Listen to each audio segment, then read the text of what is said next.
در دهه گلستان جماعت دهات گلستان ناحیه ووسه برای ضرردیدگان آفت طبیعی و ستاد ناحیوی همروزه کمک‌های خیریوی وارد می‌گردند.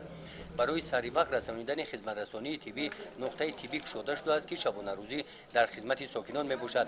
کارمندان مرکز ضد بیماری‌های پوست و زوروی برای پیشگیری این گونه بیماری‌ها و ضرردیدگان صحبت و آخری‌ها گذرانیده و نفران بیمار به طور رایگان این گونه موادهای داروواری پیشگیری کننده و معالجوی تقسیم می‌کنند. از جانب طبیبان همه مراجعات ضرردیدگان به خیر گرفته شده با دستگیری ستاد ناحیوی مشکلات ساکنان سریع وقت حل کرده می‌شوند. ما خیلی خیلی چسکای ما را آزد، ما ای حکومت می نداریم، ای پرزیدنت خدمون می نداریم که ما را دستگیری کردن، دخترها اومده استند، ای حکومت، ای جماعت و ای تمامی چیز اومده استند ما را دستگیری، ما می نداریم، ما تا قیامت می نداریم. خدمت تنها حس نمیکنم، نمیگم که خونه مرا آب بود از دیوالای مرا چپه کرده است. همین در برم حکومت که هست یاردم جماعت همه کار یاردم که من می ندارم. در خطر خدمت رسانی طبی همچنین از جماعت‌های دهات ناحیه به ضرردیدگان موادهای غذایی آورده می‌شوند.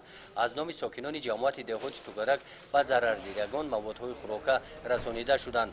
یادآور می‌شویم که در نتیجه بارشات بارانی از معیار زیاد روزهای دوم و پنجم ماه یون با فرآمدن سیل در دهه گلستان طبق اطلاع شعبه کمیته حالت‌های فوق‌العاده و مدافع گردشدنی جمهوری تاجیکستان در ناحیه ووسه 85 منزل استقامتی قسماً و 8 خانه استقامتی پور ضرر دیده است. گزارش خواجه نظریف خدای نظر زغروف از ناحیه ووسه برای برنامه اطلاعاتی نوید.